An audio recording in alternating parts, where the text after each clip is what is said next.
Hey YouTube, it's 2:44 here in Cleveland, Ohio, and here I am.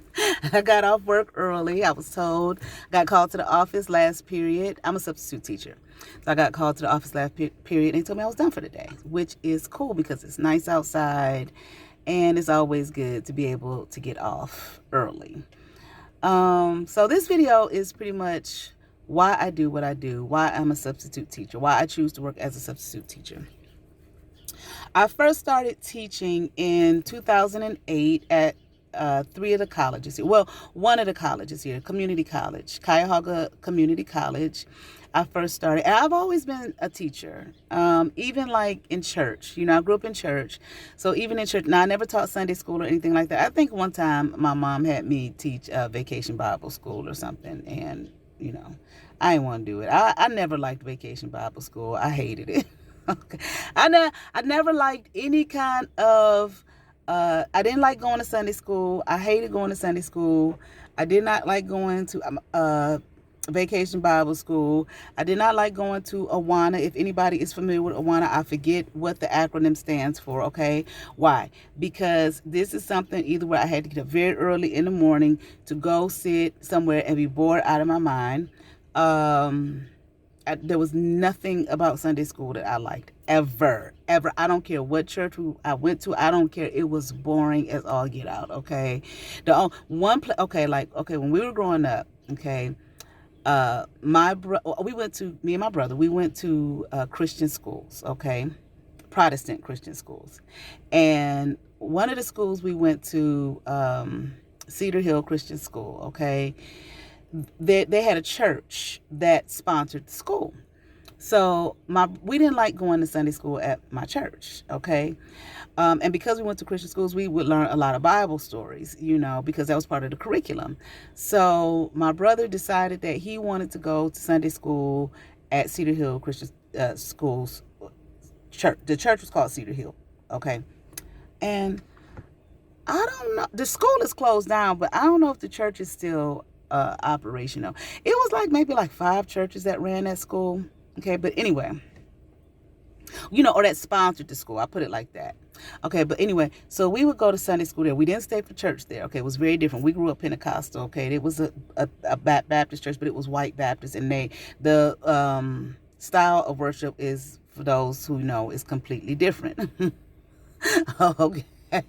But anyway, and I say that I kind of laugh because it's just complete opposite. It was not only Baptist, but it was white Baptist, so they were very calm, very quiet, very peaceful. Okay, Pentecostal church, it's just nothing like that. Okay, but anyway, so we would go to Sunday school there. I don't care. I hated it. The only thing about it that I liked is I had a Sunday school teacher. She was so sweet. And my mom was the type of person that we were gonna be early to everything. Okay, not on time, early. Okay, so we would get there early. All right. Oh, let me tell you this real quick. Every Sunday morning before we would go to church, there was a donut shop here, okay, in East Cleveland, Jack's Donuts. Listen, honey. I think it was a couple that ran it. I think they were Italian, okay? That man would come out to the front. It was a little store and everything, but it was mainly the donuts. That woman, his wife, would be in the back making them donuts fresh, honey. Fresh out the grease. They put them donuts in that bags and bags. Was so greasy. But every Sunday morning before Sunday school, my mom would take us there to get us some donuts. Okay, cool. But anyway, so the Sunday school teacher that I liked, her sister was in my class at the school. Okay, and she was much older than us. Okay, but they were German. But anyway, and this woman had the prettiest blue eyes. Oh my God, she was a very pretty woman. She had the prettiest blue eyes. They were like hypnotizing. But anyway, because my mom made sure that we was there on time, which was early, I'd be the first one there. But she would always, her thing was to take us to, because it was a McDonald's right up the street. She would take us to McDonald's, to get breakfast, and she paid for it. But it was I was always the only person that was there. Every now and then somebody else would show up, okay, but I was the only person that was there. So she would take me to McDonald's, and I used to love their cheese Danish. I don't even think they do cheese Danishes anymore, okay? Cheese Danish and a hash brown. That's what she would get for me. And we would just sit and talk, and sometimes I'd be thinking, we're going to be late, people are going to be waiting on us. She didn't care, she sat there and talked to me. She was so nice. Okay, but anyway, but I don't care. I didn't care. Okay. I never liked Sunday school. Okay. And that it's just, I remember one time in Sunday school, because a lot of the kids that went to the school went to that church. There was this girl that was in my class. Her name was Elisa. And we were in Sunday school, and Lisa kept looking at me and looking up like that and doing that. And I was like, why is she doing that? I come out of Sunday school, get in the car, and I had a roller in my hair for my bangs. Okay. I was so embarrassed. Okay. Y'all remember them sponge rollers, okay? You know how they would get, because you put the hair grease in your hair and all that kind of stuff, so all the product, the sponge would literally soak up all the product. So sometimes them sponge rollers, you get it at first, they'd be all nice and fluffy. Over time, because you don't use them in your hair and the hair grease and blah blah blah, and it's a sponge, so it soaked it all up. It was just a mess, okay? But it's something for just inside the house, okay? Nevertheless, but anyway, so I just never liked it, because I had to get up early and go there and be bored out of my mind. And then, we had to go to church, which was boring for me. Okay, I never liked it until I started going to church with my grandmother. That's a whole different story. Okay, I don't want to get too off the topic. And then we would go to, I didn't like Awana, because that was on Wednesday nights. It's like, I'm in the house, I want to stay home. I don't want to go there and listen to more Bible stories. You understand what I'm saying? I had to memorize a Bible. It was almost like the Scouts in a way, maybe like the Girl Scouts or the Boy Scouts. Okay, they had their uniforms and everything, and you had to memorize verses and know the verse when you went that Wednesday night, and then you get a little pin or something, on your the shirt, the uniform shirt, and all of that kind of stuff. I just did not like it. Okay, I hated it, and none of my friends, went there. One of my friends, okay, that was in my class, her name was Lachelle. She asked me one day in the 5th grade. She said, "Nikki, how come y'all don't come to Awana?" And I was like, "Well, what's that?" So she told me what it was. So I go tell my mom, because I only wanted to go hang out with Lachelle. I promise you, when I told my mom about that, we started going to Awana. Lachelle was never there after. I was like, the fuck? You know what I'm saying? You told me. And she just was like, but she just didn't go no more. But anyway, I didn't like that. Okay. I didn't like any of that stuff. Okay. Because it was just, for me, it was inconvenient. I want to stay in the house. I was a kid. I was the kind of kid, I just used to like to watch TV. I did. I loved TV. I did. Okay. I loved TV when I was a kid growing up. I got home from school, watch TV. Okay. Whatever. Watch TV. Summertime, watch TV. I liked watching TV. Okay. I did. And I really don't even really watch TV anymore. I went through spats in my life as growing up, phases rather, where I just didn't watch any TV. All right. But back to why I do what I do. Okay. But I was just saying that, so I didn't teach Sunday school, vacation Bible school. I mean, a whole week. You mean a whole week? I got to start getting myself ready after like 5 or 6 o'clock or whatever time, and go there and be bored. It was just, well, I'm watching TV, damn it. You understand what I'm saying? I like watching TV. But anyway, so I never did that. But like I said, the one time my mom, I think she had me teach vacation Bible school one time. I was a little older. And I didn't like, and even though I was older, I still didn't like it. I was like, this is so incredibly boring, okay? But anyway, I don't care. The games, the food, I don't care. I don't care about none of that. It was just boring to me. It was draining, because even though the games, the food, and we got to play, we had to sit there, okay, for the period of time while they taught something that I just found incredibly boring, okay? And my mother used to make me be on the junior usher board. I just have to make a whole nother video about my church experience growing up, okay? But anyway, all right. And I couldn't stand being a junior usher, but I did have fun, okay? But anyway, so why am I a substitute teacher, okay? But basically what I'm saying is, I always kind of was in teaching. Like I said, I didn't teach those formal things, except maybe vacation Bible school. But I would do stuff like, okay, like when I was going to a church with my grandmother, that church, I loved her church. Okay, that's a whole different story, like I said. But they used to have a step team. Well, they didn't have a step team anymore. I was like, well, why don't they have a step team anymore? Okay, so I talked to the pastor, and he let me put it back together. It didn't last a long period of time, but still. And I always work with young people. And I was young. I think I was only maybe like 18 when I did that, okay? And one of the ladies at my grandmother's church, she was a teacher at one of the high schools here. She actually called me to chaperone a trip for the seniors to go to Kings Island. Now, I graduated from high school. I started school a year early. So I graduated from high school when I was 17. So this was my first year in college. I did my first year in college, in community college here. And even though she knew my age, because I think I was only like, I was 17 when I graduated. My birthday's in April. So I was in community college at 17. I did not turn 18 until April. I go quote unquote, chaperone these kids to Kings Island. All right. Those kids, a lot of them, they were older than me, But I know she just did it, just for me to have fun, a trip for me to have fun, which was cool. But I still had to play the chaperone role.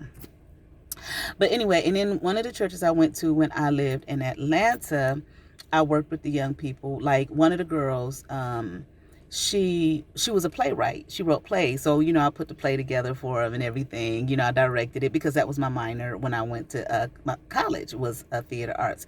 So I've always worked with young people. I've always been somewhat of a teacher. I used to just sit around, read stuff, sit around and kind of quote unquote, like teach or lecture my mom. And my mom used to be like, you really need to be a teacher, and I was like, I want to be a teacher, and I want to start, I want to teach in the colleges, and I want to start at Cuyahoga, Tri-C, okay, a Cuyahoga Community College, okay, and Cuyahoga is the county here, and guess what, boom, it happened. So, I'm going to tell you how that happened. I really didn't know what to do with my life, you know what I'm saying, I just shit didn't know in terms of what kind of career, what kind of job I wanted. I wanted to be a movie star. I wanted to be a Hollywood star. Okay, and I'll talk about that another time. I did pursue it. You know what I'm saying? That much. Okay, but that's a whole nother story. But anyway, but I really still wanted to. I went, like I said, I went to Howard. So I used to watch the black professors on Howard's campus because I went to predominantly white schools. I had never had a black teacher until I went to college. Never. So I used to see those black professors on Howard's campus like, oh my God, I was so in awe of them. Okay. Excuse my phone. I don't know what's happening. Let me see his notification. Okay. But anyway, I was so in awe of the professors there. Okay.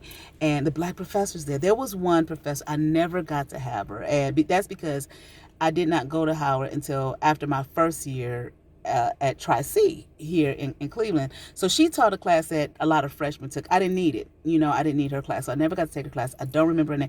Listen, honey, this lady was so sharp. I used to watch her walk across campus. Everybody was so in awe of this woman, okay, and her teaching and everything. It was just like, man, I wish I had her. But I did have a professor that I fell in love with, the black woman. Her name was Dr. Elizabeth Clark Lewis. Listen, she was no joke. It was my freshman year. Okay, my first year there. She was no joke. She didn't take no shit. She knew her shit in and out. She would sit up there and it was U.S. history to 18 something or other. I think 1877, something like that. I can't remember the exact date. But she knew that shit in and out. Now, remember, we were in D.C., okay? So people sometimes would want to debate her about stuff. And she would be like, listen, if you do not believe me, you can go to the Smithsonian, go to such and such building, on such and such floor, such and such stacks, such and such this, get this particular book out and turn the page such and such. She knew her shit. She was, oh my God, I loved her. I was failing that class, okay? Because she just was just that kind of professor. You had to know your shit. She was not going to let you skate by. I loved her. First black female professor that I had ever had. I was so in awe of this woman, okay? She called me in her office. She was like, you are failing my class. I was like, I know I don't know what to do. I'm really trying. I'm studying because I wasn't failing anything else. I was doing pretty good in my other classes because I didn't do well in school growing up. I didn't start doing pretty well. I went through a phase where I just did not do well in school. I didn't really start doing well in school until I was a junior in high school. I had transferred to a Catholic school, okay, which surprisingly, they even accepted me. But my mom had always told me my pastor had wrote a recommendation letter for me. And he was the type of person, he made Jeffrey Dahmer feel like the #1 stunner. He just knew how to, no matter what your past was or anything, he just knew how to go into your, turn my air conditioner on, honey, sit out here. He knew how to go into, to see your best side. and he would speak to that. He was just an awesome human being, okay? But anyway, so my junior year in high school, I was doing business courses, which was basically typing, filing, basic accounting, things like that, which is, not difficult. Okay. So then I started getting A's. You understand? And I was always good at English, okay? So I was real proud because they put me in British literature. Which was the honors English for my senior year, which is so funny because going into that school my junior year, we had to write a paper for English. I got a huge F. I mean, it was red markings all over that paper. F, and I went to the teacher like almost in tears, like, what's wrong with my paper? And because I was like, the school I came from, I went to a little small tiny school before then. The school I came from, they always said I was a good writer. And she said, you don't even have a thesis statement. Her name was Miss Kuhn. Kuhn. Okay. And I was like, a thesis statement? What's that? Okay. I have to tell you about the little small school I went to before that, because I went to Cedar Hill elementary school, where the school that was next was a high school, was Baptist Christian, but a lot of the teachers there were not, what do you have to get licensed by the state? I mean, it was a private school, it's a small private school. Okay. But I did do well. No, I didn't do well there. In some classes I did well. English I did well in, okay, because I had an English teacher who was really, really good. Okay, but that lady was like, you don't even have a thesis statement. Girl, what you talking about? But she actually took the time with me one day, and I was like, what's a thesis statement? What do you mean? Okay. She actually took the time with me, like I think a couple of sessions, if I remember correctly. I know at least one for sure. And she worked with me and she taught me how to write. I was able to catch on real fast, okay, because I was a pretty decent writer, okay. But that was my junior year in high school. She got me to the point where I was able to take honors English the next year. So that was a pretty good shit, okay. But anyway, listen, when I talk, I go off on all kinds of tangents, okay? I'll tell you everything. So I can't remember exactly where I was, all right? But nevertheless, so I've always kind of, maybe to come back to me what I was saying, but if not, maybe it'll be in another video, okay? But I've always kind of like, was in that teaching realm. Okay, that's what I didn't really know what I wanted to do with my life. I wanted to be a movie star, this, that, and the other, okay? So when I went to, I had never had, any black teachers. So, that's why I wanted to be a movie star, but I also wanted to be an activist, okay? I wanted to right the wrongs, okay? But I loved seeing those black professors. Oh my God, for 4 years and all my life never having that, all right? Because I didn't do well in school. And I think that in elementary school, I think that the reason I didn't do well was I went to the Montessori school, okay? Montessori, I think is like, because my daughter went for 2 years, okay? So it's kind of like pre-K. So my brother went to a public school his first year, and my mother didn't like the situation, okay, because he was relatively smart, but they didn't want to skip a grade for him. So, but they had him doing the work of the grade that he should have skipped over. Okay, like say he should have skipped over the first grade and been in the second grade. They didn't allow him to go to the second grade, but they made him do second grade work. And my mom was like, well, what is this? You understand? So she really wanted us in private schools anyway. So she found this private school. My brother goes to test to get in the school. Well, should have been going into kindergarten, but this particular school didn't have a kindergarten. While we were there, they just asked my mom if, she wanted to test me since I was there sitting there. And she was like, okay, why not? Mind you, I had just finished the Montessori, okay? So they tested me and they were like, she is past kindergarten. She can go right into the first grade. So my mom enrolled me, okay? Fine. That was fine up until a point. I think by the time I got to the fourth grade, I just remember everything just like, me feeling like, what is this? Like a big question, huge question mark. Like, I was good at spelling. Because I went to these small Christian schools, I was good at religion. I was real good at memorization, okay? And I think because, come to find out, my great-grandfather had a photographic memory. So I think I might have got some of that from him, okay? I was always real good at memorization. but it just in general, just school, I was just like, I don't get it. You know what I'm saying? That was just like my spirit, my attitude. Like, I don't get this shit. I don't get it. Like, I like to go to school to have fun. You know, that was my social time, you know. And when I was in Montessori, we had some teachers from India, a woman and her mother. And that was the complaint. That was always the complaint. This girl is too social. She is a socialite, you know.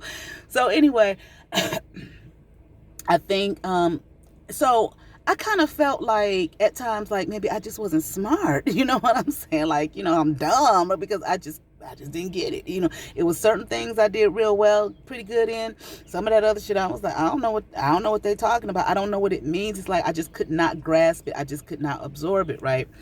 So I remember on my way to school one time, there was this girl in my class, all right? She had all white girl, because I went to these white small schools. She always was on the honor roll, just the high honor roll, all the fucking time, okay? Never, I went to school with her all from the 4th grade all the way up into the 10th grade. She never, okay, was not on that high honor roll. So I was young. I think I was probably like in the 4th grade. So we're on our way to school one day. And I remember saying something to the effect of, to my mom, you know, I wish I was white. You know, my mother, you know, looked at me like, why, what you mean? Well, now that I know more about myself, okay, that's going to be a whole nother video. Okay. Couldn't find out my birth mother is not the woman who raised me, but she was my mother, okay? My birth mother is white. So they knew, I didn't know. I didn't find this out till just this past December. So, you know, her getting upset, it might have been twofold. Like, you understand? Not just the fact that, now what did black child say? She wish it was white. You know, it could have been some, oh my Lord. You understand? The secret is coming out. But anyway, so, excuse me, y'all. I get talking. I like to smoke. I'm not a heavy smoker, okay? I know I just did a video about being vegan, all right? But I'm not a heavy smoker, and health and shit, okay? But I'm not a heavy smoker, okay? But we're going to move on, all right? So anyway, and she said, well, what you mean? You know, why do you say that? And I said, I wish I was like this girl in my class. You know, I don't want to say her name, you know, because she's smart. You know, I'm not smart. My mother, she just lit into me and was like, don't you ever let me hear you saying that again, you know. And then she talked about slavery and everything and how they wouldn't let us learn, you know. I'm not gonna say we didn't know how to read and write. Hell yeah, our people knew how to read and write. They didn't know how to read and write the King's English. That's what they were keeping from them, you know. And how many of them learned on their own, etc., etc. It was a teaching moment, you know. It was a teaching moment. And so I never said that shit again. But anyway, so me, you know, being on that campus, you know, that HBCU, it was like, wow, you know, I want to do this. And because I didn't start doing good until I was in school, well, I realized, you know, because when I went to seminary, I had to study, because I was trying to get a double master's, but I didn't. I ended up only getting one.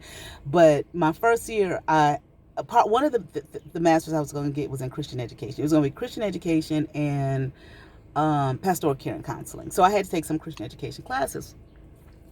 Well, my first year, 2 of the professors, they were married. They would teach together. They were Christian educators. So we learned about the different methods of learning that everybody doesn't learn the same. And I was like, oh, wow, you know. And I made me look back on myself like, that's why I didn't do well, you know, because they only taught one way. And I kind of like that hands-on thing. But Montessori is hands-on. So, nevertheless, I also realized this because I was pushed ahead. I don't think, you know, when I started learning about childhood development and the brain and when it's ready for certain concepts and so on and so forth, it kind of made me feel like, okay, I probably didn't do well and couldn't absorb some of the content because I was advanced. You know, they pushed me when I was in the 1st grade. They pushed me, past kindergarten to the 1st grade, and when it was fine at first, but as time went on, I don't think that I was developmentally ready for some of the concepts. That's just a thought, okay? That's just my theory about it. I don't know. but anyway, it was just like a block sometimes. I remember just like a block. I keep thinking about a particular math class that I took. I just was like, I don't know what the fuck you're talking about.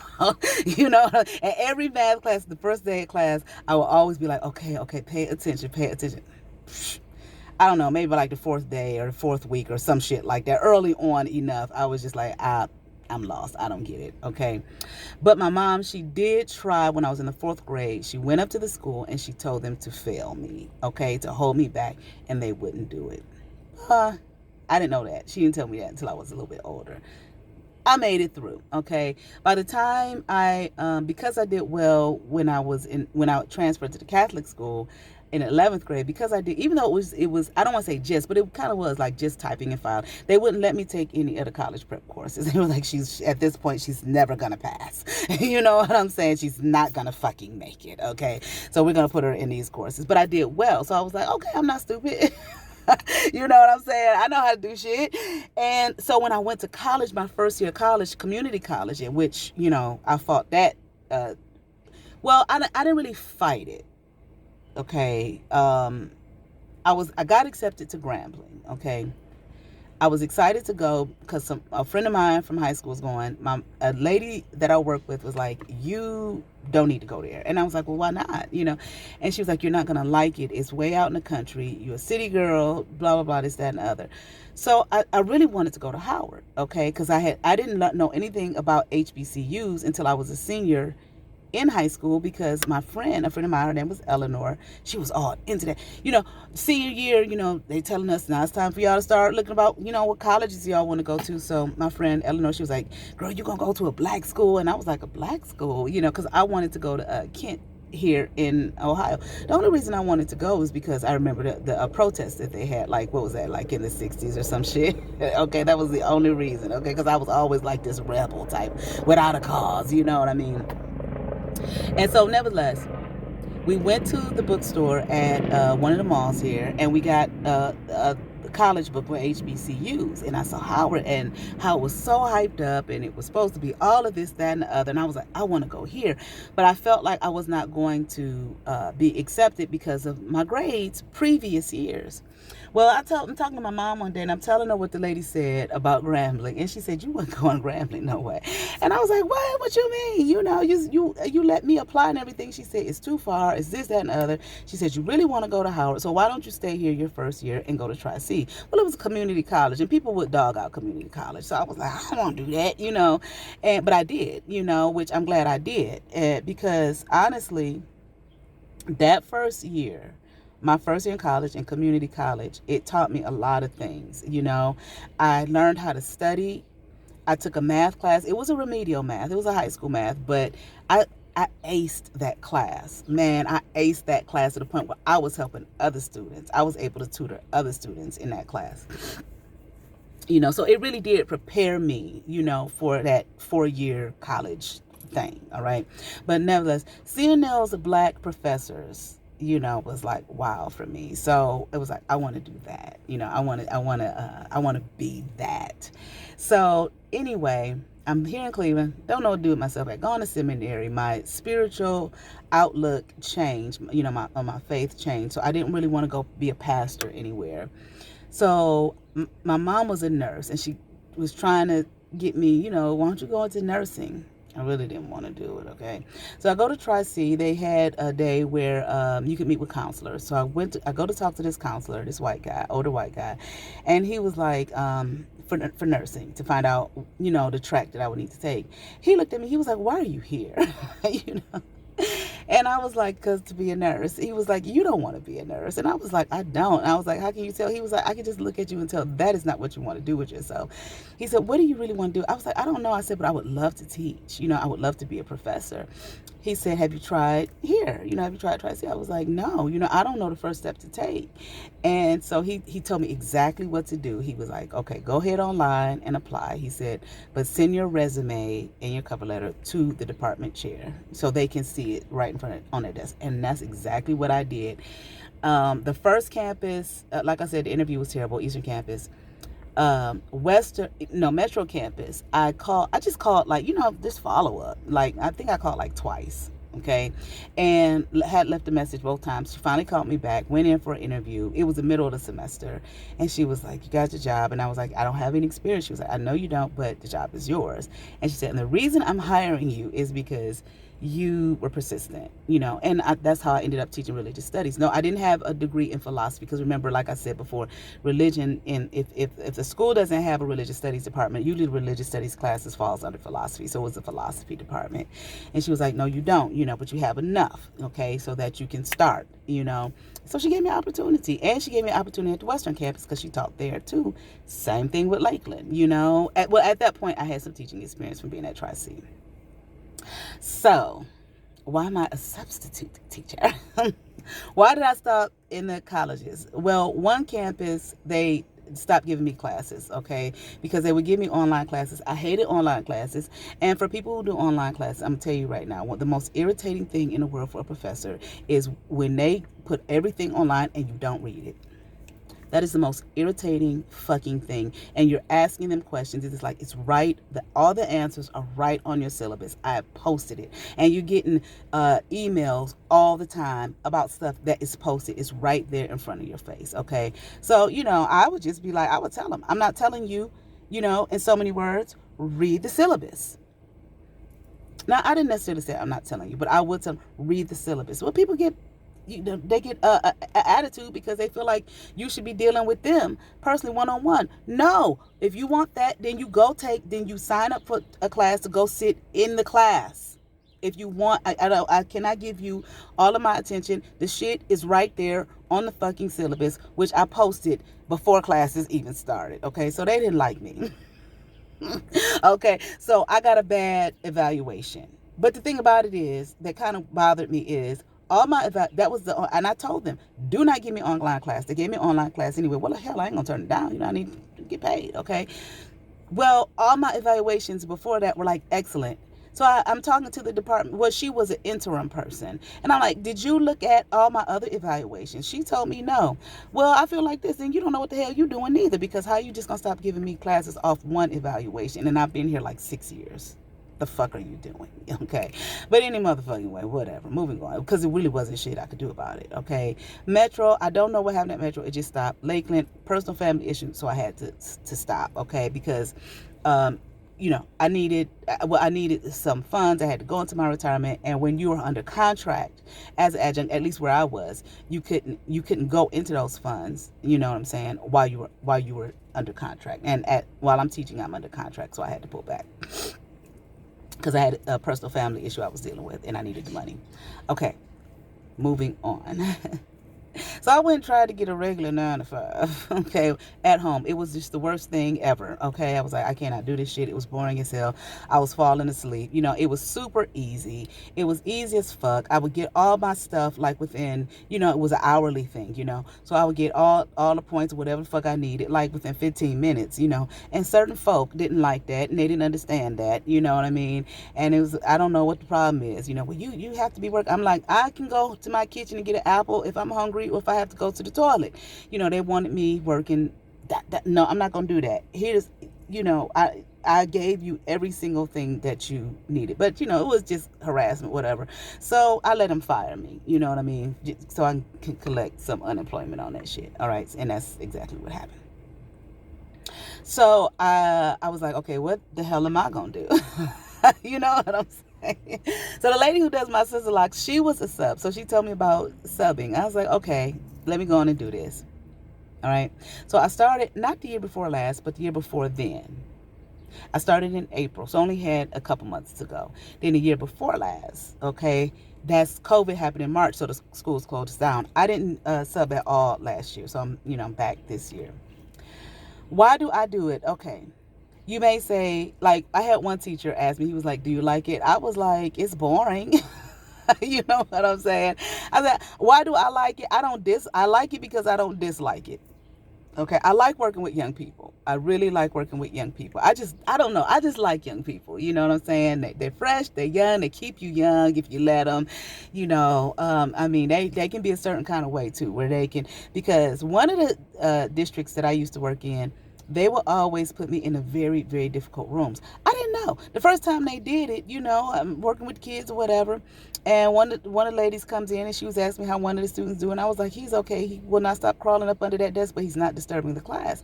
She said he's ED. Now, mind you, I had not been in school since I had been in school. Okay, so I'm like, and I'm 49 years old. I'm like, what the hell is she talking about? ED? What is this? What does she mean? I'm like, if she's saying what I think she's saying, then I need to contact the authorities. You understand what I'm saying? So then there was another little girl in there. She was like, well, how's she? And I was like, oh, she all right. She said she's ED too. And I looked at her. I said, what now? She said, emotionally disturbed. And I was like, what? I said, I just thought she had a bad attitude. I said, because, I got with her a few times and she was straight. So they would put me in, like, the whole room was ED, come to find out. All right. They didn't tell me. But as time went on, they let me know purposely. It was a couple of them, a couple of the schools. They would purposely put me in these hard rooms because I'm not taking no shit. Because I realized after my second week of being a substitute, I like to be, well, I don't want to say nice because nice means stupid. Okay. But in a way, it was stupid. Okay. You understand what I'm saying? I like children. You know what I'm saying? I like people. I like life. I just love it. So I was, I don't know. I guess you could say nice. We ain't going to go with the real definition of the word, okay? But in a way, you can still. But I realized after the second week, bitch, no, you can't do that, because you're a substitute teacher. You remember how y'all were when you was in school, how you would be with a substitute, So I kind of had to be, like, really firm. You know what I'm saying? Like, soon as they come in, boom. Just boom, hard. You know what I mean? And I'm telling you, I've had some classes, and I am not talking about in the city of Cleveland. I am talking about in the suburbs. I have had some classes, and at this point, I'm not talking about high school. I'm not even talking about middle school. I have had some classes where one class was second grade, where they actually the police would come in. They had to call the police one time. Not for me. It was for another teacher. After she left that day, come to find out, because I meet her sometimes. Well, not lately, but I've met her a lot of times, just in passing. I was in that room the next day. Woof, man, difficult, beyond difficult. Okay, just like, the fuck is this, But I have found that the harder I was with children, okay, the harder that I am, by the end of the day, they loving on you, they hugging you, they just melt in your arms. They just love you. One school I went to, I was a little late, and I knew the area. But again, I ain't been in school since I've been in school. I didn't know what any of these schools were. I turned in and I was like, what the fuck is this? Someone said, turn around. I turned around. It was in the projects. Okay, now this was in Cleveland. This was, I think, the second grade. Those children, it wasn't like, they weren't like bad. It was just like neglect. Like, this was like April. I go in there with my nice dress on and all my jewelry and shit. My friend, he was like, girl, they was looking at you like you was Michelle Obama because the way I was dressed. And they were like, I like to wear a lot of jewelry and stuff. They was fawning over the way I was dressed, my jewelry and all of that type of thing. But those children, thank God that day, the student teacher, she was like, I'm in control today. You don't have to really do anything. Just be here, which was cool. But then she had some personal issues she was dealing with. So we were talking about the shit she was going through, right? But anyway, because the kids, it's like their attention span was so short. It was only so much they could take. So one little girl comes in late, right? This particular roster, for some reason, had all the children's birthday on it. This little girl comes in late. Her birthday was the same day as mine, right? And she just slammed the pass down, on my desk. And I looked at her. I don't remember what I said, but, whatever. Teacher authority shit, And then, so she had a little attitude with me for the day, not the whole day. And I looked at her, I said, your birthday, April 4th? She said, yeah. I said, mine is too. She said, oh, yeah, So I said to her, I said, she told me, she said, my Angelou birthday, April 4th. I said, yeah. I said, Martin Luther King was assassinated on April 4th. She said, yeah. I said, Jill Scott birthday on April 4th. She was like, who? I said, Jill Scott. She said, who is that? I said, that's a singer, And she said, I said, oh, your mother would know who she is. She said, not my mother. She said, my mother, young. I said, oh, she is? She said, yeah, my mother had me when she was 14 years old, So that was the type of shit. Or like the kids, like, it's April, their uniform probably had not been washed since the first day of school. That's the kind of shit that I had found, when I worked. Just only at that one school in Cleveland. I only did Cleveland for like 2 weeks. It was not bad. The schools that I went to, the children were so respectful. I had one children. It was one classroom. It was a special ed room. It was nothing but boys in that room. Okay, it was elementary school. These boys was big. Okay, nothing but boys. It was math. I really couldn't help them, with their math. They came in. They were quiet. They sat down. They did their work. Some of them was really struggling, really trying. What I could help with, I did. When they got done, they said, ma'am, when I'm done, can I get on the computer? I was like, sure. No issues. No issues. I really didn't have really too many issues. Now, my very first day subbing, it was on the west side of Cleveland. All right, I live on the east side. It was middle school. Now, middle school, them kids. Them kids was a trip, okay? And I think was I only there half a day? Either I was only there half a day or I did 2 days. I can't remember. But all I remember is security ran up. I didn't call them. Security ran up to the room. And they were like, is everything okay? Because the kids were loud. And I was like, yeah, they just loud. They just won't sit down. They just won't be quiet. Like, if I tell them to do it, they do it like for 5 seconds. And they right back up. I left out to go to lunch. It was another sub. She had been subbing a long time. She would look at me, and a couple other teachers, they was cracking up. She looked at me. She said, it's your first day subbing, isn't it? I was like, yes, Middle school is wild, okay? Middle school is interesting. I've only subbed maybe 3 times at a middle school. One middle school, listen, I was only there half a day. I had a throbbing headache. I left up out of there. I go to the door. It was a security guard sitting at the door, okay? Oh, that first school. They said to me, remember, you can call security. Mind you, I hadn't been in school since I've been in school. When I was in school, security was the damn teacher.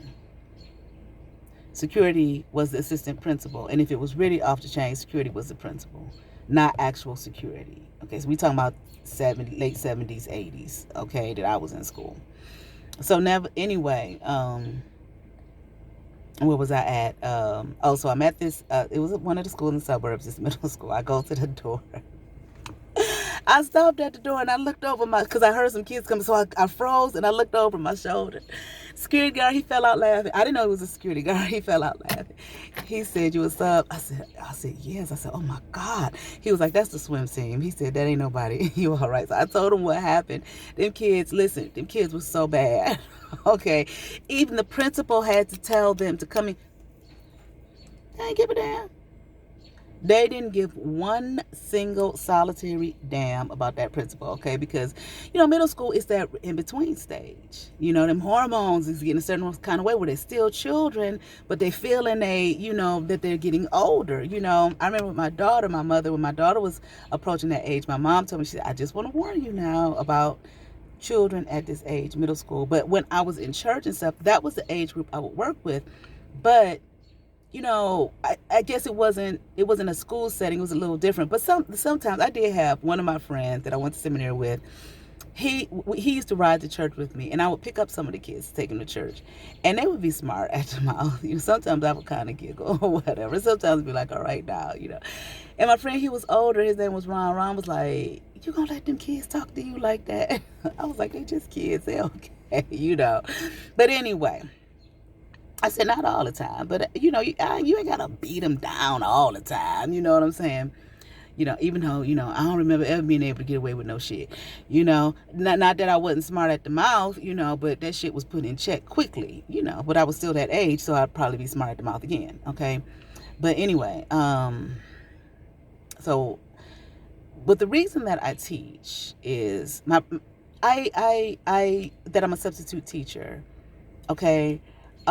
Is because I don't like jobs. I don't like jobs. I'm not saying I don't like working. I'm saying I don't like jobs. Okay. When I was an adjunct professor, my job was to come in, teach the class, turn in their grades, boom, that's it.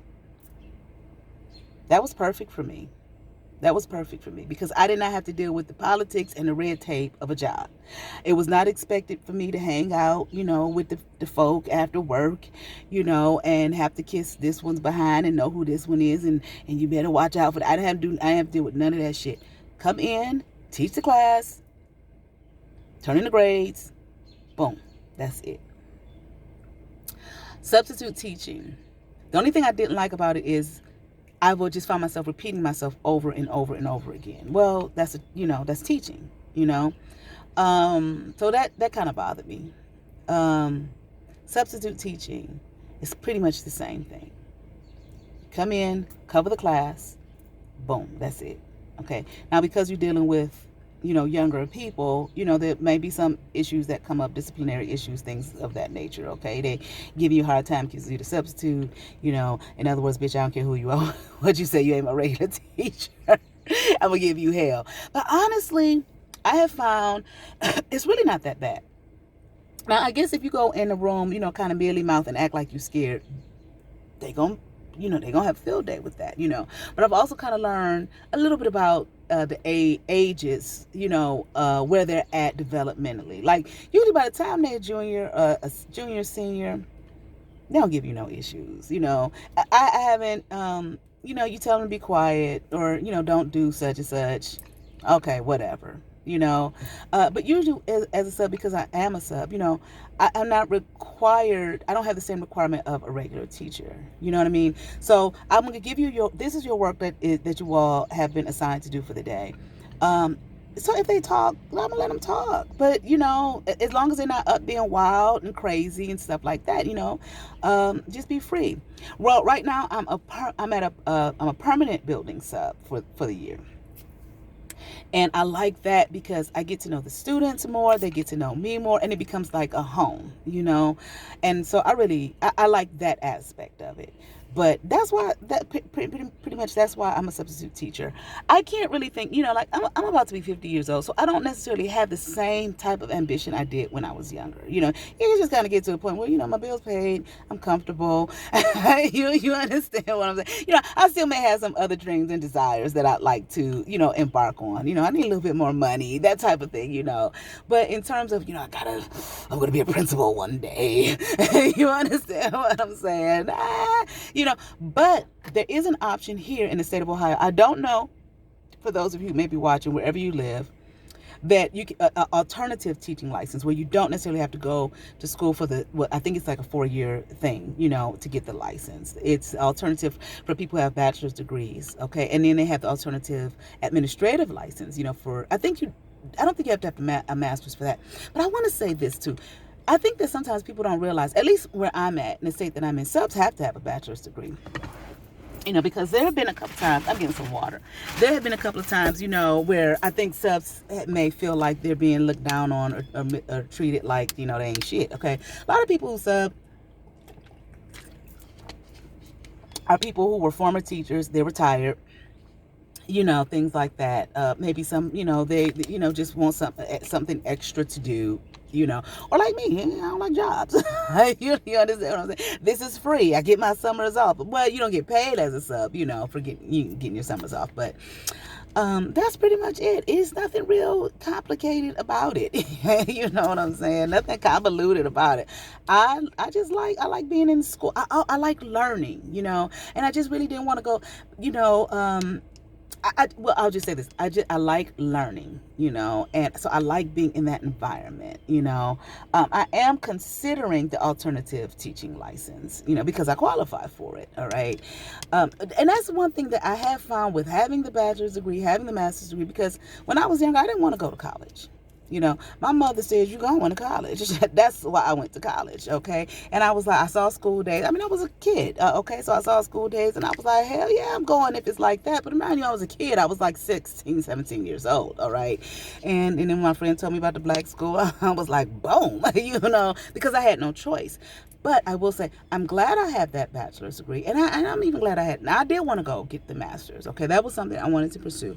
I'm glad because there are things that I can do now simply because I have the bachelor's degree, simply because I have the master's degree. You know, I wouldn't have been able to be a sub if I didn't have the bachelor's degree. No, I am not as a sub, a basic, you know what a sub does, okay? Everybody has had a substitute at least one point in their life, okay? But that's just the requirement. So it just kind of showed me, even with the, there's a position that I'm looking into, a long-term sub position, and the pay for, it's a few positions that I've looked at, okay? Because you have a bachelor's, the pay is up, and because you have a master's, it's even higher. Period. You know, that's in the substitute field, okay? I don't think that a person, if you know, as far as a permanent position, if you don't have that licensing, you may not be qualified for it.